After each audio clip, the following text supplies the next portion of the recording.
ہادیو رہنما ہمارے علماء، ہو کبھی درپیش جو کوئی مسئلہ، پوچھ لے حاضر ہو ہم ان کی بارگاہ۔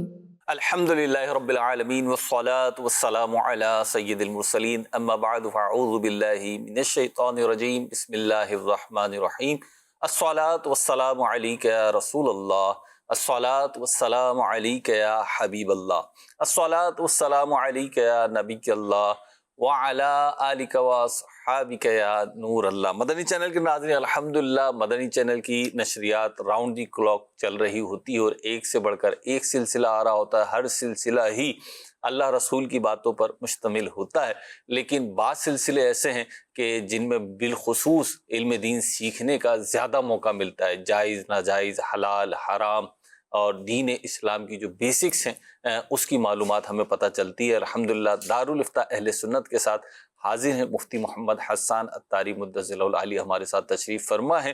آپ کے سوالات ہوں گے، اس پر قرآن و حدیث کی روشنی میں مفتی صاحب سے ہم شرعی رہنمائی لیں گے۔ نبی پاک صاحب لولاک صلی اللہ تعالی علیہ وسلم کا فرمان ذیشان ہے، القول البدی میں نقل کیا گیا کہ تمہارا مجھ پہ درود پاک پڑھنا تمہاری دعاؤں کا محافظ، رب کی رضا کا باعث اور تمہارے اعمال کی پاکیزگی کا سبب ہے۔ سبحان اللہ، کیسی پیاری فضیلت ہے۔ صلو علی الحبیب صلی اللہ علی محمد صلی اللہ علیہ وسلم۔ پہلا سوال شامل سلسلہ کریں گے اور دیکھتے ہیں سائل کون ہیں، کہاں سے ہیں اور کیا سوال کر رہے ہیں۔ جی مفتی صاحب، میرا سوال یہ ہے کہ ہمارا کیلے کا کولڈ اسٹور ہے، ہم کیلا پکاتے ہیں یہاں پر، بات یہ ہے کہ اس میں ہم کاربیڈ استعمال کرتے ہیں، کاربیڈ سے پکاتے ہیں یا پھر ایک انتھریک کیمیکل آتا ہے باہر سے، وہ ہم لگاتے ہیں۔ یہ ہمارے لیے کاربیڈ لگانا یا کیمیکل لگا کے پکانا ہمارے لیے جائز ہے یا نہیں ہے جائز؟ اس کے بارے میں ہمیں بتا دیجیے۔ جی مفتی صاحب۔ بسم اللہ الرحمن الرحیم۔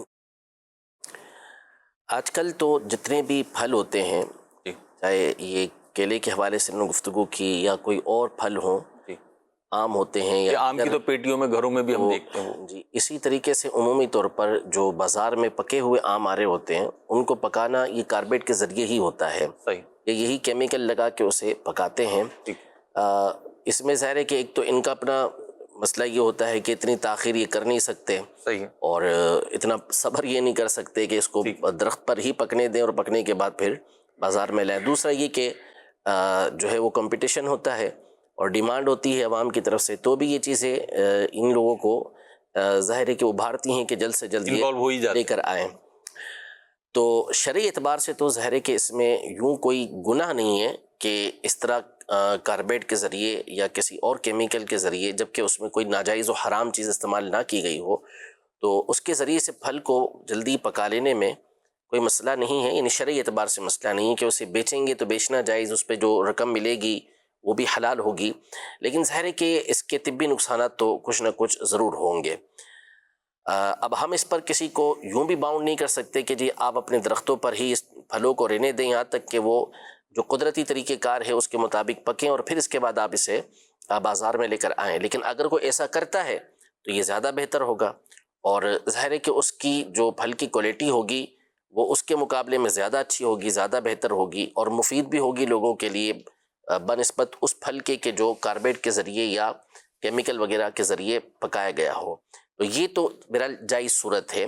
البتہ یہاں پر بنیادی مسئلہ کاربیڈ کا نہیں ہوتا، یہ تو تقریباً سب لوگوں کو پتہ ہوتا ہے کہ یہ اسی طریقے سے، یعنی جو بھی جانتے ہیں ان کو معلوم ہوتا جو ہے لوگ کہ پھل خریدتے ہیں یہ پتہ ہوتا یہ اسی طریقے سے پک کر یہ بازار کے اندر آتا ہے۔ ظاہر ہے کہ پہلے جو ہم اپنے بڑوں کو دیکھتے تھے تو وہ کسی بوری کے نیچے اس کو رکھ دیتے تھے تو اس میں وہ آم پک رہے ہیں تو یوں ہوتا تھا، لیکن ظاہر ہے کہ اب یہ رواج کم ہے۔ ابھی بھی بعض گھروں کے اندر جیسے کچے آم لے آتے ہیں تو پھر وہ نیچے رکھ دیتے ہیں کسی بھاری چیز کے نیچے، تو پھر وہ ویٹ کرتے ہیں، پکتا ہے اس میں۔ لیکن جو اس سے بڑا مسئلہ ہے وہ خراب چیز کو صحیح کر کے صحیح کے دکھا کر بیچ دینا ہے۔ یعنی کئی پھل ایسے ہیں کہ جن میں باقاعدہ یہ کلر کر دیتے ہیں ٹھیک، اور یہ اس کے باقاعدہ شواہد موجود ہیں، یہ ویڈیوز موجود، یہ اپنی آنکھوں سے دیکھا ہے کہ یہ اس طرح کی حرکتیں کر رہے ہوتے ہیں۔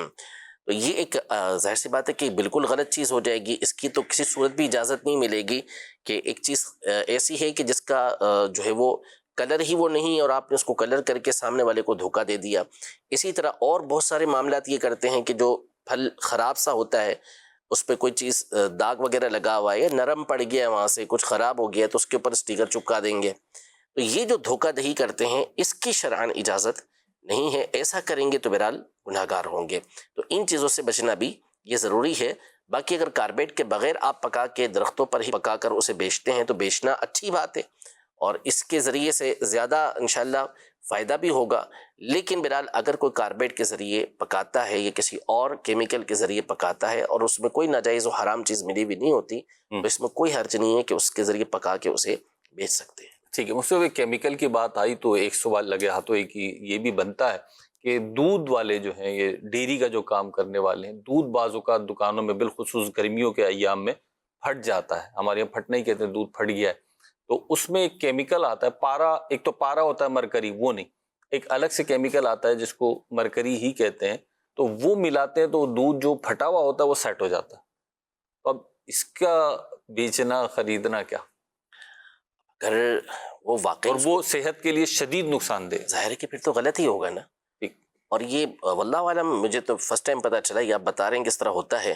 تو اگر ایسا ہوتا ہے تو ظاہر ہے غلط ہوتا ہے. اب سامنے والا تو یہ تصور کر کے لے رہا ہے نا کہ چلے عرف کے اندر اتنا پتہ ہوتا ہے کہ بھائی پانی ملتا ہے ٹھیک ہے دودھ کے اندر کچھ نہ کچھ تو پانی ہے. کچھ نہ کچھ پانی ملاتے ہیں اس کے اندر اتنا پانی ملاتے ہیں اس کے اندر یہ عام طور پہ معروف ہوتا ہے. تو وہ ایک الگ مسئلہ ہو جاتا ہے کہ بیچنے کی اجازت ہوتی ہے کہ سامنے والے کو معلوم ہو کہ اس کے اندر تھوڑا بہت پانی یہ ملا ہوا ہے تو وہ خرید لیتا ہے. لیکن یہ اگر اسے پتہ چلے کہ اس کو جو ہے وہ کیمیکل ڈال کر پھر اس کو دوبارہ سیٹ کیا حالانکہ یہ پھٹ چکا تھا تو گاہک کبھی بھی اس پر راضی نہیں ہوگا لینے کے لیے اور وہ اس کو مضر ہی سمجھے گا. تو ایسا دودھ بیچنے کی پھر شرعاً اجازت نہیں ہوگی. دوستو ایک سوال ہے ہمارے پاس کسی کی آئی برو ملی ہوئی ہیں تو کیا درمیان کے بال صاف کر سکتے ہیں ڈیٹیل بتا دیں. اس میں دو صورتیں ہوتی ہیں. ایک تو دیکھیں جو درمیان کا حصہ ہے اس میں ابرو الگ الگ ہیں ٹھیک ہے اور ملی ہوئی نہیں ہے الگ الگ ہو رہی ہیں لیکن درمیان میں کسی کے بال اگاتے ہیں. صحیح ہے خالی جگہ میں بال اگائے تو اس کے کاٹنے میں تو کوئی حرج نہیں ہے کیونکہ یہ ابرو کے بال نہیں ہیں یہ الگ بال ہیں آئی برو نہیں ہے یہ ٹھیک ہے. اور دوسری صورت یہ ہوتی ہے کہ ابرو کے بال ہی آپس میں مل گئے یہاں سے بڑے ہوئے بڑے ہونے کی وجہ سے مل گئے تو اب اس میں اس صورت کے اندر کاٹنے کی اجازت ہوگی جب کہ یہ دیکھنے کے اندر بہت برے محسوس ہوتے ہوں اور مکروہ لگتے ہوں ناپسندیدہ چہرہ لگتا ہو اس کی وجہ سے. تو صرف اتنا دور کرنا کہ جس کی وجہ سے بدصورتی دور ہو جائے اتنا کاٹنے کی اجازت ہوگی اس سے زیادہ کاٹنے کی اجازت نہیں ہوگی. تو اس پر غور کر لیں کہ اگر تو آپ کے ابرو آپس میں مل گئی ہیں تو پھر یہی صورت بنے گی کہ وہ بدصورت لگ رہے ہیں نہیں لگ رہے تو اتنے اس کو کاٹ سکیں گے اور اگر ملے ہوئے نہیں ہیں صرف درمیان کی جگہ میں کچھ بال اگائے ہیں تو اس کو کاٹنے میں کوئی حرج نہیں. ٹھیک مجھ ایک اور ہمارے پاس سوال ہے. آج کل شعبان چل رہا ہے اور پاک و ہند میں شعبان میں مدارس اسلامیہ جو ہیں ان میں ختم بخاری شریف کا اہتمام ہوتا ہے بڑا ٹھیک ٹھاک اہتمام ہوتا ہے. الحمدللہ آپ نے بھی ختم بخاری کرایا تو ختم بخاری جو ہے آیا قرآن و حدیث کی روشنی میں درست ہے بدعت ہے کیا ہے جائز ہے ناجائز ہے کیا ہے؟ ختم بخاری یہ اسلاف سے سلسلہ اس کا چلتا ہوا آ رہا ہے. ٹھیک یعنی بخاری شریف تو وہ مبارک کتاب ہے کہ جسے خود امام بخاری رحمۃ اللہ تعالی علیہ نے کئی مرتبہ اپنے شاگردوں کے سامنے پڑھا ہے. ٹھیک ہے حتیٰ کہ امام محمد ابن یوسف الفربری رحمۃ اللہ تعالی علیہ جو امام بخاری کے شاگرد ہیں اور انہی کی روایت جو ہے ان سے سب سے زیادہ آگے چلی ہے تو انہوں نے خود 3 مرتبہ امام بخاری رحمۃ اللہ تعالی سے بخاری شریف کو سنا ہے. وہ پورا ختم ہی ہوتا تھا. امام مالک رحمۃ اللہ تعالی علیہ بار بار لوگوں کے اوپر اس کو ختم کرتے تھے. تو اسی طرح کئی کتابیں ہیں اسلاف جو ہے وہ اسے پورا ختم کیا کرتے تھے. تو ختم میں تو کوئی مسئلہ ہی نہیں ہے. اب اس ختم بخاری کے اوپر جلسہ کرنا اس ختم بخاری کے اوپر اجتماع کرنا تو یہ بھی قدیم سے چلتا ہوا آ رہا ہے اور ہمارے اسلاف نے اس کا بڑا اہتمام کیا ہے. آپ پہلے تو یہ دیکھیں کہ ہر چیز کو بدعت کہنے کا نتیجہ یہ نکلتا ہے کہ بسا اوقات بندہ ان چیزوں کو بھی بدعت کہہ جاتا ہے کہ جس کے اندر عرصہ دراز سے اسلاف جو ہے وہ کام وہ کرتے ہوئے آ رہے ہیں اور اب اس کو بھی بدعت قرار دے دیا گیا. یہ سلسلہ ہوتا ہے، بڑھتا ہے جب بندے کی زبان پر ایسی چیزیں جاری ہوتی ہیں. تو حالانکہ ختم بخاری وہ عظیم کام ہے اور وہ برکت والی محفل ہے، مجلس ہے، اجتماع ہے کہ اسلاف باقاعدہ ختم کرنے کے بعد اس میں اجتماع ہوتا تھا. طریقہ کار یہ ہوتا تھا ہمیشہ، یعنی اس پر کتابیں لکھی گئیں ختم بخاری کے اوپر. یا تو یہ ہوتا تھا کہ ابتدا میں جب بخاری شریف کو پڑھانا شروع کرتے یا اس کی تلاوت شروع کرتے تو لوگوں کے سامنے بخاری شریف کے فضائل کو بیان کرتے. امام بخاری کی جو فضائل علماء نے بیان کیے ہیں، ان کی منقبت علماء نے بیان کی ہیں. بخاری شریف کا انداز تحریر کیا ہے، اسلوب و منہج کیا ہے، کن شرائط کو پیش نظر رکھتے ہوئے امام بخاری نے کتاب لکھی ہے، اس کے راویوں پر کیا کیا کلام ہیں، ان باتوں کو علماء ذکر کرتے. اور یا پھر جب بخاری شریف پوری پڑھا دیتے، وہ کتاب پوری ہو جاتی، تو اس کے بعد پھر ان باتوں کو ذکر کرتے کہ امام بخاری کی یہ فضیلت، بخاری شریف کی یہ فضیلت، اس کا اسلوب، اس کا منہج، اس کا طریقہ کار یہ ہے، اسے ذکر کرتے اور اس پر باقاعدہ کتاب تحریر فرماتے. امام ابو العباس احمد الخطیب القسطلانی رحمۃ اللہ تعالی علیہ، صاحب ارشاد الصاری شرح صحیح البخاری، متوفی سن 923 ہجری، زبردست عالم ہیں. علامہ سیوطی رحمۃ اللہ تعالی علیہ کے ہم اثر ہیں. انہوں نے اس حوالے سے کتاب لکھی ہے تحفۃ السامع والقاری فی ختم صحیح البخاری. یہ آپ کی کتاب ہے، اس میں آپ نے ختم بخاری کے اوپر گفتگو کی. یعنی اس وقت 400 سال سے زیادہ عرصہ ہو گیا. ان کے استاذ ہیں امام شمس الدین سخاوی رحمۃ اللہ تعالی علیہ، جن کا سن وفات 902 ہجری ہے. انہوں نے اس موضوع پر اور انہوں نے کئی کتابوں کے ختم لکھے ہیں. شفا شریف کے ختم پر الگ کتاب لکھی ہے، مسلم شریف کے ختم پر الگ کتاب لکھی ہے، نسائی شریف کے ختم پر الگ کتاب لکھی ہے، بخاری شریف کے ختم پر الگ کتاب لکھی ہے، عمدۃ القاری والسامع فی ختم صحیح الجامع. ٹھیک. تو انہوں نے یہ کتاب لکھی، یہ اتنے پرانے. اور ان کے جو شیخ ہیں حافظ ابن حجر عسقلانی رحمۃ اللہ تعالی علیہ، جن کا سن وفات 852 ہجری ہے. اللہ اکبر. تو انہوں نے باقاعدہ اپنی جوانی میں علماء کے مجمع میں ختم بخاری میں پورا ایک بیان کیا اور پھر اس کے اوپر ایک کتاب تحریر فرمائی، ہدایت الساری الی ترجمۃ الامام البخاری کے نام سے. تو یوں اسلاف کے سلسلے ان سے پہلے سے چلتے ہوئے آ رہے ہیں. مشہور عرب کے محدث گزرے ہیں علامہ عبدالحی القطانی رحمۃ اللہ تعالی علیہ، جو مسند الدنیا کہلاتے تھے اور اعلیٰ حضرت امام علیہ سنت رحمۃ اللہ تعالی علیہ کے خلفاء میں سے تھے. باقاعدہ اجازت اعلیٰ حضرت سے طلب کی تھی. وہ ہر سال ختم بخاری کرواتے تھے اور پھر اس کے اوپر باقاعدہ ایک بڑی دعوت کرتے تھے. اور ایک ان کے حالات زندگی میں لکھا ہے کہ ایک دفعہ تو انہوں نے 70 گایوں کی قربانی کی تھی ختم بخاری کے اختتام کے اوپر. اتنی بڑی دعوت کی انہوں نے، 70 گائے ذبح کروائی. تو اتنے علماء اہتمام کرتے ہوئے آئے. اب اس چیز کو جو ہے وہ کون کہہ سکتا ہے کہ یہ ناجائز یا یہ بدعت ہے یا ہو سکتی ہے؟ ایسا ہرگز نہیں ہے. بخاری شریف کو ختم کرنا یہ اسلاف سے چلتا ہوا آ رہا ہے اور باقاعدہ اس کے لیے اجتماع، اس کے لیے محفل یہ منعقد کی جاتی رہی ہے. اگر ہر وہ چیز کے جو نبی پاک صلی اللہ تعالیٰ علیہ وآلہ وسلم سے یا صحابہ کرام علیہم رضوان سے ثابت نہ ہو، اس کا کرنا اور اس پر التزام کرنا، التزام سے مراد اس کو مسلسل کرنا، یہ غلط ہو جائے تو پھر نتیجتاً بہت ساری چیزوں میں خرابی لازم آ جائے گی. ٹھیک. اور نبی پاک صلی اللہ تعالیٰ علیہ وآلہ وسلم جو نفلی کام کرتے تھے وہ اسی نفلی کام کو آپ اختیار کرتے کہ جس پر آپ ہمیشگی اختیار کرتے تھے. سید عائشہ رضی اللہ تعالیٰ عنہا سے نبی پاک صلی اللہ علیہ وسلم کے عمل کے بارے میں پوچھا گیا کہ آپ کا عمل کیسا تھا، تو آپ نے فرمایا کہ آپ صلی اللہ تعالیٰ علیہ وآلہ وسلم کے نزدیک جو سب سے بہتر عمل تھا وہ احب الاعمال الیہ ادومہ، جو سب سے زیادہ جس کے اوپر استقامت ہو، وان قل، اگرچہ کہ تھوڑا ہو.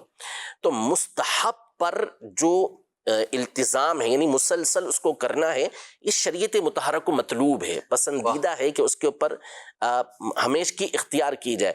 نبی پاک صلی اللہ علیہ وسلم نے تو ایسے لوگوں کے بارے میں فرمایا کہ فلاں جو ہے وہ رات میں قیام کرتا تھا پھر اس نے چھوڑ دیا، تو ایسے مت ہو جانا.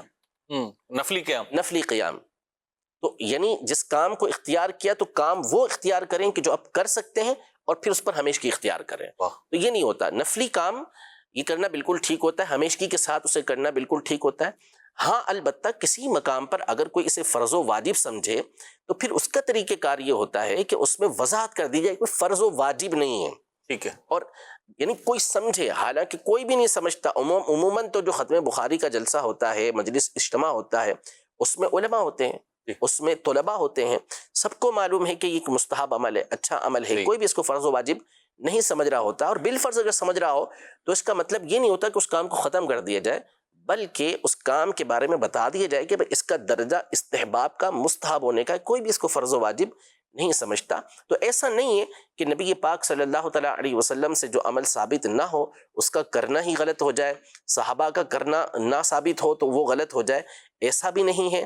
اور اس کام کو مسلسل اختیار کرنا وہ بھی بدعت ہو جائے، ایسا نہیں ہے. خود بخاری شریف کو آپ لکھنے کا انداز دیکھ لینا. اگر بخاری شریف کے لکھنے کے انداز کو لیا جائے تو نہ نبی پاک صلی اللہ علیہ وسلم سے یہ ثابت، نہ صحابہ سے یہ ثابت، نہ تابعین سے ثابت، نہ تبع تابعین سے ثابت. امام بخاری ہر حدیث کو لکھنے سے پہلے غسل کر رہے ہیں، ہر حدیث کو لکھنے سے پہلے 2 رکعت نفل پڑھ رہے ہیں، ہر حدیث کو لکھنے سے پہلے استخارہ کر اور رہے ہیں. یہ خود کہیں نہیں لکھا ہوا، کسی نے نہیں کیا، نہ تابعین نے کیا، نہ تبع تابعین نے کیا، نہ صحابہ میں سے کسی نے کیا، نہ نبی پاک صلی اللہ علیہ وسلم سے اس کا ثبوت. اس کے باوجود امام بخاری نے یہ انداز اختیار کیا. اور ہمارے اسلاف یہ نفلی کاموں کے اوپر استقامت کے ساتھ پابند رہا کرتے تھے اور اس کو تسلسل کے ساتھ اختیار کرتے تھے. تو اس لیے بخاری شریف کا ختم ہو یا دیگر کتابوں کا ختم ہو، الحمدللہ یہ اسلاف سے سلسلہ چلتا ہوا آ رہا ہے اور ہمیشہ بزرگان دین نے اس کو اختیار کیا ہے.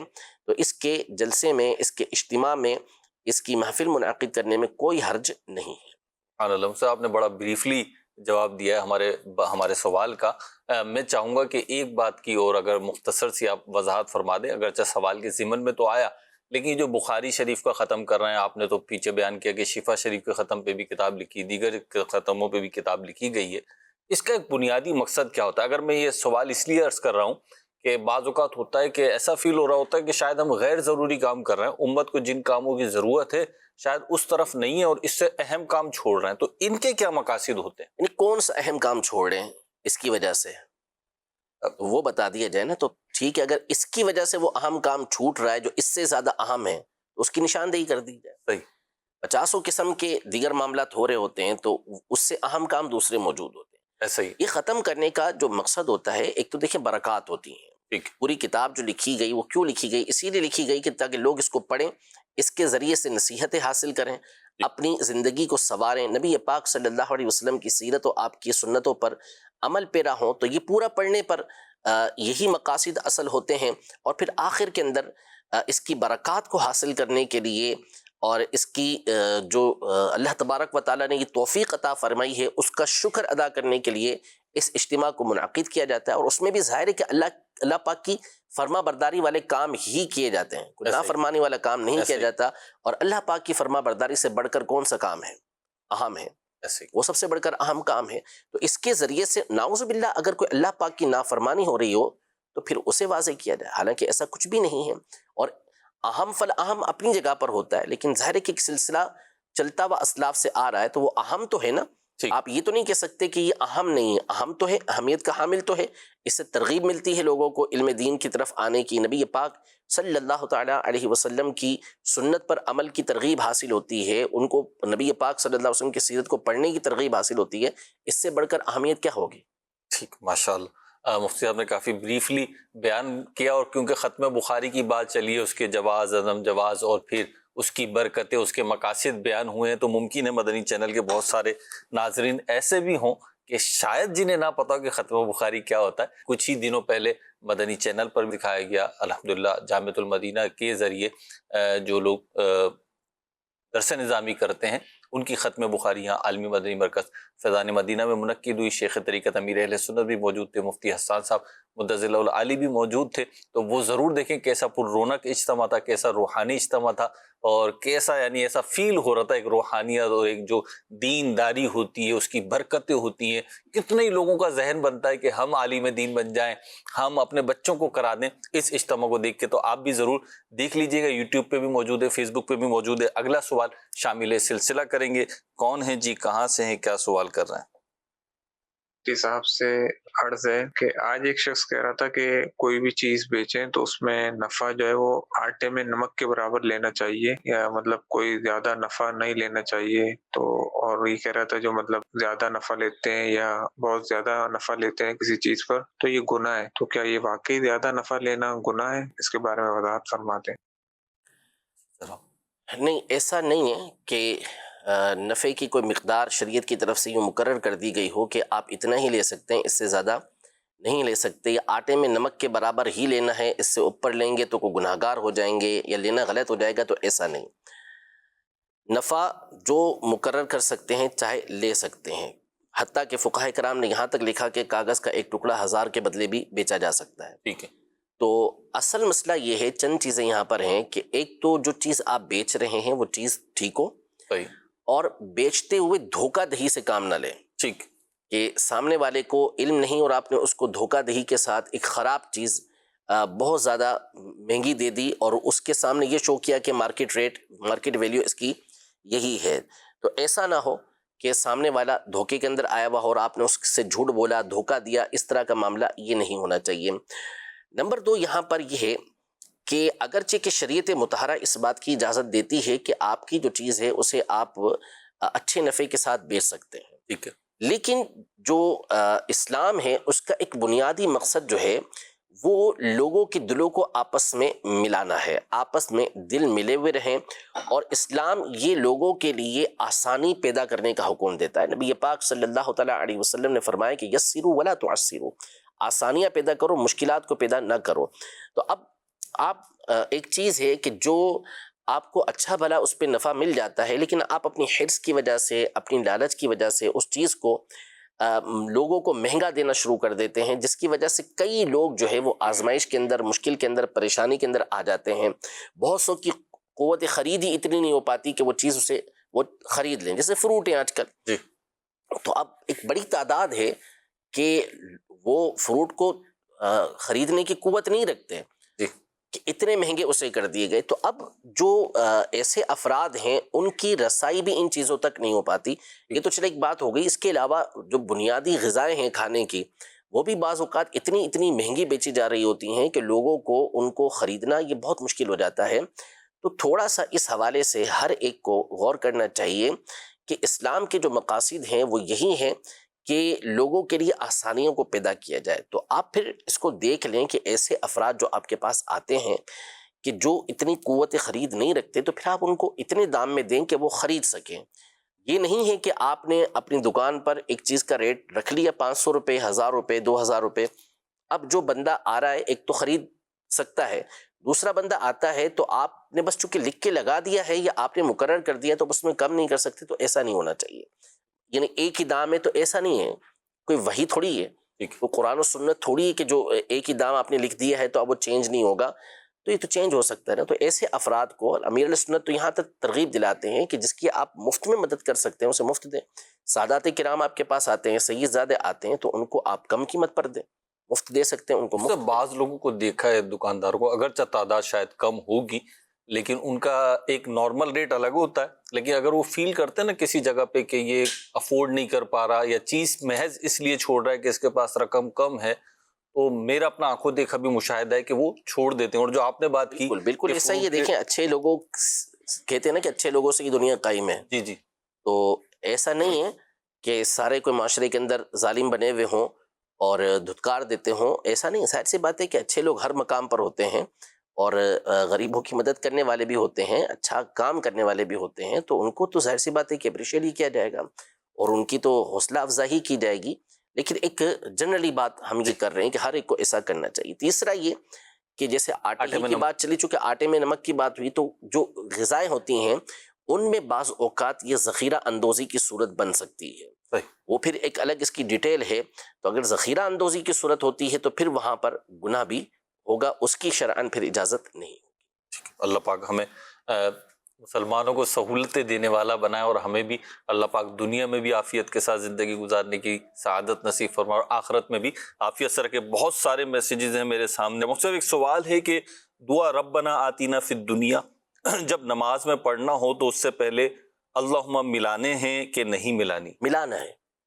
ملانا چاہیے. تو یہاں پہ اس کو ہم دعا کی نیت سے پڑھتے ہیں. ٹھیک ہے. اس کو اللہم ملا کے پھر پڑھیں اللہم ربنا آتنا فی الدنیا حسنۃ وفی الآخرۃ حسنۃ وقینا عذاب النار. اور مفتی صاحب اگر کوئی نماز کے علاوہ اللہم کے ساتھ پڑھتا ہے یا بغیر اللہم کے پڑھتا ہے اور نیت دعا کی ہی، کوئی حرج نہیں ہے، پڑھ سکتا ہے اس میں. ٹھیک ہے. اگلی کال دیجیے. محمد انس ستاری کراچی سے عرض کر رہا ہوں. میرا مفتی صاحب سے یہ سوال ہے، جیسے یہ رمضان المبارک کے دن قریب آتے ہیں تو یہ میسیجز چلنا شروع ہو جاتے ہیں کہ جس نے سب سے پہلے ماہ رمضان کی خبر آگے دی اس پر جنت واجب ہے. آیا کیا یہ درست ہے یا نہیں؟ برائے کرم رہنما ارشاد فرما دے. جزاک اللہ خیرا. رمضان کے روزے رکھیں گے، رمضان کے اندر نیکیاں کریں گے تو انشاءاللہ امید ہے کہ جنت حاصل ہوگی، اور اس پر بشارتیں بھی جنت کی موجود ہیں. لیکن علماء محققین کے مطابق جو تحقیق ہے وہ یہی ہے کہ ایسی کوئی حدیث پاک احادیث کی کتب کے اندر موجود نہیں ہے کہ جس میں یہ کہا گیا ہو کہ جس نے رمضان کی سب سے پہلے کسی کو خوشخبری دی تو وہ اس کے لیے جنت واجب ہو جاتی ہے. ایسا کچھ بھی نہیں ہے. اور ایسی جو پوسٹیں آگے بڑھاتے ہیں اور مختلف مہینوں کے حوالے سے بڑھاتے ہیں، صرف رمضان کے حوالے سے نہیں بڑھاتے، اور مہینوں کے لیے بھی بڑھا رہے ہوتے ہیں، تو یا تو وہ نادان ہوتے ہیں یا پھر ان کو شغل کرنا ہوتا ہے اس کے ذریعے سے، یا نعوذ باللہ پھر کوئی ایسے افراد ہوتے ہیں کہ جن کو دین سے دشمنی ہوتی ہے تو ایسی چیزوں کے ذریعے پھر وہ غیروں کو ہنسنے کا موقع دیتے ہیں. تو ایسی روایات جو بھی ہوں، احادیث طیبہ جو بھی ہوں، یا تو آپ مستند علماء اہل سنت سے اس کی کنفرمیشن کر لیں کہ یہ ٹھیک ہے یا نہیں ہے، یا پھر آپ نے واقعی کسی مستند کتاب کے اندر پڑھی ہو، جیسے دعوت اسلامی کے مکتبۃ المدینہ سے جو شائع شدہ کتابیں ہیں ان میں سے آپ نے کوئی روایت دیکھی، اب اسے آپ آگے بڑھا رہے ہیں، تو بھی بہتر یہی ہے کہ آپ کسی عالم دین سے اس حوالے سے مشورہ کر لیں، پھر اسے آگے بڑھائیں. ورنہ یہ جو آگے بڑھانے کا ہمارے یہاں رواج ہے نا کہ ہر بات کو آگے بڑھا دیتے ہیں، یہ بہت خطرناک ہے. یہ بالکل ایسا نہیں ہونا چاہیے. بہرحال یہ جو روایت لوگ بیان کرتے ہیں رمضان کی خوشخبری دینے پر جنت واجب ہونے والی، اس کی کوئی حقیقت نہیں ہے، اور ایسی روایت آگے بڑھانے کی شرعاً اجازت نہیں ہے. مفتی کسی اور مہینے کے بارے میں ایسی روایت ہے کہ جو پہلے کسی بھی مہینے کے بارے میں نہیں ہے، صرف سفر کے حوالے سے، وہ بھی موضوع ہے، من گھڑت بات ہے. ٹھیک. بعض روایتیں جیسے عربی کتابوں میں سفر کے نکلنے کے اوپر کسی نے بتایا تو اس کے اوپر جنت کی بشارت دی، تو وہاں علماء نے واضح طور پہ لکھا کہ یہ کوئی روایت ایسی نہیں ہے، یہ من گھڑت ہے، موضوع ہے. نبی پاک صلی اللہ علیہ وسلم کی طرف جھوٹی بات کو منسوب کیا گیا ہے. ایسی کوئی بات نبی پاک صلی اللہ علیہ وسلم نے ارشاد نہیں فرمایا. یعنی بے باک لوگ جو ہیں وہ ہر دور میں رہے ہیں اور ان کی علماء مذمت کرتے رہے ہیں. اس اب ایک وجہ میں چاہوں گا ڈسکس کر لوں، آپ اس پہ کچھ کمنٹس کرنا چاہیں. ایسا لگتا ہے جب سے سوشل میڈیا آیا نا، پہلے کسی دور میں اخبارات میں اور چینلز میں جنگ ہوتی تھی کہ سب سے پہلے بات ہم نے کی ہے. بہت سارے ایسے معاملات ہوئے ہیں ماضی میں. تو اب ایسا لگتا ہے جب سے سوشل میڈیا آیا، کیونکہ ہر کسی کا سوشل میڈیا پہ اس نے اپنے پیجز بنائے ہوئے ہیں، چینلز بنائے ہوئے ہیں، دیگر چیزیں بنائی ہوئی ہیں، تو وہ سب سے پہلے کی دوڑ میں لگا ہوا ہے، تو کچھ نہ کچھ چیز اس نے ڈالنی ہے. یہ بھی ہے. تو یہ تو بہت زیادہ ہے نا. اصل میں ویسے ہی علماء نے یہ لکھا ہے کتابوں میں کہ جو بے علم فتویٰ دیتا ہے اس کے لیے قاضی کی طرف سے جو ہے وہ سزا مقرر ہونی چاہیے. یعنی ایسا شخص کہ جو فتویٰ دینے کا اہل نہیں اور وہ فتویٰ دے، تو اس کی وجہ یہی لکھی کہ تاکہ دوسروں کو عبرت حاصل ہو کہ یہ شخص اس منصب پر جانا چاہ رہا ہے کہ جس منصب پر یہ ہے نہیں. تو یہی ہمارے دور کی مصیبت ہے، اور اس کی وجہ علماء نے دو لکھی تھی. ایک تو مال کی ہوس کہ ایسی چیزوں کے ذریعے مال حاصل کرے، اور دوسرا شہرت. اللہ اکبر. اور ہمارے دور کے اندر یہی ہے. ایسا ہی سوشل میڈیا کے مقاصد میں سے ایک بنیادی دو مقصد ہیں، تو یہی ہے، ایسا لگتا شہرت اور پیسہ، مال کمانا، ایسا ہی. یا فتنہ انگیزی کرنا ہوتی ہے. تو بہرحال دنیا ہے اور وقت گزر ہی جائے گا. جس کے ہزاروں فالوورز ہوں گے اس کا بھی وقت گزر جائے گا، جس کے لاکھوں ہوں گے اس کا وقت بھی گزر جائے گا، جس کے 10-12 ہوں گے اس کا وقت بھی گزر جائے گا. آخرت میں جواب دہی بڑی مشکل ہو جائے گی. اور جو آپ نے سوشل میڈیا پر وائرل کر دیا نا، اور یہ تو ایسی تباہی ہے کہ ہمارے اسلاف سے بعض اوقات، جیسے محمد بن زیاد اللؤلؤی رحمۃ اللہ تعالی علیہ، جو امام اعظم ابو حنیفہ رحمۃ اللہ تعالی علیہ کے شاگردوں میں سے ہیں، ان سے خطا ہو گئی ایک مرتبہ مسئلہ بیان کرنے میں. تو انہوں نے باقاعدہ ایک بندے کو مقرر کیا، اس کو اجرت پہ رکھا، پیسے دیے اس کو کہ تم شہر کے پل پہ کھڑے ہو جاؤ اور مسلسل یہ اعلان کرتے رہو کہ فلاں دن جو حسن بن زیاد نے مسئلہ بیان کیا تھا اس میں غلطی ہو گئی، مسئلہ یوں ہے، اللہ کیوں وہ وضاحت کرتے رہے. تو پہلے یہ ہوتا تھا کہ مسجد میں کوئی غلطی ہو گئی تو چلو اعلان کر دیے کہ بھئی یوں غلطی ہو گئی ہے. لیکن اب آپ سوچیں کہ جو چیز آپ سوشل میڈیا پر ڈال دیں گے اور وہ بلا تحقیق بلا تفتیش آپ ڈال دیتے ہیں، کوئی اس کے اوپر آپ توجہ نہیں رکھتے، اور اس کے بعد وہ وائرل ہو گئی، اس کے بعد جب آپ کو احساس ہوگا کہ یار مجھ سے ہو گئی غلطی، تو آپ سوچیں کہ اس کا ازالہ کرنا کتنا مشکل کام ہے. اور یہ نانی جی کا گھر نہیں ہے ازالہ کرنا. لگ پتا جاتا ہے بندے کو کہ ازالہ کرنا کتنا. اب ازالے میں بھی غلطیاں کر جاتے ہیں بعض تو. ازالہ غلطیاں الگ چیز ہوتی ہے، نفس نہیں کرنے دے گا، بڑا اس کے اندر جو ہے وہ ابھارے گا کہ یوں تو یوں تو یوں تو یوں باتیں کرے گا. یہ ہر ایک کے بس کی بات نہیں ہوتی. یہ امیر سنت دامت برکاتہم العالیہ کا بہت بڑا ظرف ہے، اور ان کے پیش نظر آخرت ہے، اس لیے وہ اسے جو ہے وہ اعلانیہ طور پہ رجوع کر لیتے ہیں، وضاحت کر دیتے ہیں، ازالہ کر دیتے ہیں. یہ لگتا ہے ہمیں ایسا کہ چلو جی یہ تو کر رہے ہیں بار بار، تو یہ تو آپ کو پتہ چلے نا کہ آپ اپنی غلطیوں پہ جب غور کریں گے کہ کیسے کیسے کارنامے آپ سر انجام دے چکے ہیں، اس سے ازالہ کرنے جائیں تو پھر آپ کو پتہ چلے گا. تو یہ تو بڑا مشکل کام ہو جائے گا. تو اس لیے مہربانی فرمائیں اپنی آخرت پر اپنی جان کے اوپر رحم کریں، اور کوئی بھی چیز ایسی کہ جو آپ سوشل میڈیا پہ ڈالنا چاہ رہے ہیں وہ تحقیق کے ساتھ ہو. ایسا نہ ہو کہ آپ کی اس بات کی وجہ سے لوگ گمراہی کے اندر پڑ جائیں. کچھ شہرت آپ کو مل جائے گی، کچھ آپ کے ویوز بڑھ جائیں گے، کچھ آپ کے سبسکرائبر بڑھ جائیں گے، کچھ لائکس آپ کو مل جائیں گے، لیکن کیا فائدہ ان چیزوں کا؟ قیامت کے دن جب رسوائی ہوگی تو پھر کیا کریں گے ان چیزوں کا؟ تو یہ کوئی زیادہ فائدہ دینے والی چیزیں نہیں ہوتی. اس سے اللہ پاک آپ کو جزائے خیر دے. اتنے پیارے پیارے جوابات دے رہے ہیں اور رش لگا ہوا ہے میسیجز کا اور کالز کا. اب میں کیا لوں اور کیا چھوڑوں، وقت بھی ختم ہو رہا ہے. لیکن چلیں، ایک سوال آیا ہمارے پاس کہ اگر امام صاحب قاعدہ اولیٰ میں ہوں اور مقتدی پہلی رکعت میں، یعنی امام صاحب کی دوسری رکعت اور مقتدی کی پہلی رکعت ہے، تو اب یہ جب اتحیات میں بیٹھے گا تو صرف بیٹھے یا اتحیات بھی پڑھے؟ اگر بیٹھ چکا تو اب اس نے پوری اتحیات پڑھنی ہے، عبدہ و رسولہ تک، اس سے پہلے کھڑا نہیں ہوگا.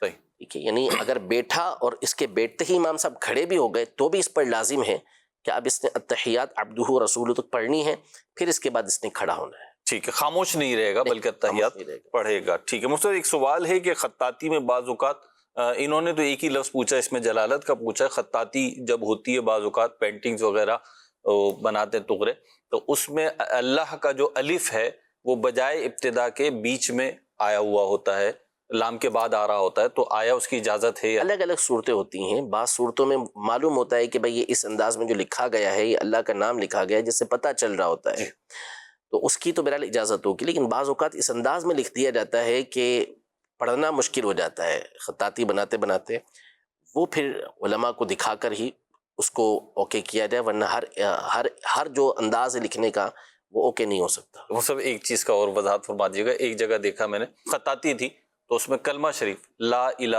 الا اللہ محمد رسول اللہ لکھا ہوا تھا، تو پہلے جز کا جو آخر ہے وہ اس میں جلالت اللہ، اور دوسرے جز کا جو اول ہے وہ نبی پاک صلی اللہ علیہ وسلم کا نام ہے محمد. تو وہ یوں لکھا ہوتا کہ اللہ اوپر لکھا ہوا، نیچے محمد لکھا ہوا، پہلا جز ادھر دوسرا جز ادھر، تو اس کی اجازت ہوگی؟ ٹھیک ہے، کوئی مسئلہ نہیں، اس میں پتہ چل رہا ہے نا کہ کلمہ لکھا ہوا ہے تو صحیح ہے. ٹھیک ہے. تو سوالات بہت سارے ہیں لیکن جوابات کیسے لیں اتنے سارے سوالات کے. ایک سوال ہے مجھ سے، اگر ممکن ہو تو ایک دو لائن میں جواب دے دیں. کسی کے والد جو ہیں وہ ظالم ہیں، بہت زیادہ مار پیٹ کرتے ہیں، دیگر معاملات ہیں، اور یہ دینی کام بھی کوئی کرنا چاہتے ہیں، کوئی نیکی بھی کرنا چاہتے ہیں، تو بعض اوقات وہ روکتے ہیں. تو اس پہ تلخی ہو گئی اور والد کو انہوں نے بھی کچھ کہہ دیا، اب والد ناراض ہیں، تو اب کیا کرنا چاہیے؟ منانا پڑے گا. یہ تو حدیث پاک میں حکم ہے اس بات کا کہ والدین کی اطاعت کرنی ہے، اگرچہ کہ وہ ظالم ہوں، ظلم کرنے والے ہوں، تو بھی ہم نے ان کی اطاعت کرنی ہے. خلاف شرع کوئی کام کہتے ہیں، جیسے نماز پڑھنے سے منع کرتے ہیں، تو وہاں ان کی بات کو نہیں مانا جائے گا. لیکن اگر خلاف شرع بات نہیں ہے تو بھی ان کی اطاعت و فرما برداری بہرحال کرنی ہے. اور دوسرا یہ کہ ان سے بدتمیزی نہیں کرنی، طریقے سے احتیاط کے ساتھ جو سمجھانے والی بات ہے وہ ان سے عرض کی جائے گی، لیکن بہرحال ان سے تعلق توڑنے کی، ان کو ناراض کرنے کی کسی صورت بھی اجازت یہ نہیں ہے. معافی بھی مانگنا ہوگی، راضی بھی کرنا ہوگا، اور اللہ پاک سے بھی معافی مانگنا ہوگی. مدنی چینل کے ناظرین، سلسلے کا وقت اختتام کو پہنچا. مفتی حسان صاحب کا بھی میں شکریہ ادا کروں گا، اللہ پاک ان کے علم میں عمل میں برکت عطا فرمائے، زوال نعمت سے محفوظ فرمائے. ہم آمین. سب کو دعاؤں میں یاد رکھیے گا. مدنی چینل دیکھتے رہیے. صلو علی الحبیب صلی اللہ علی محمد صلی اللہ علیہ وسلم. ہادی و رہنما ہمارے علماء، ہو کبھی درپیش جو کوئی مسئلہ، پوچھ لیں حاضر ہو ہم ان کی بارگاہ.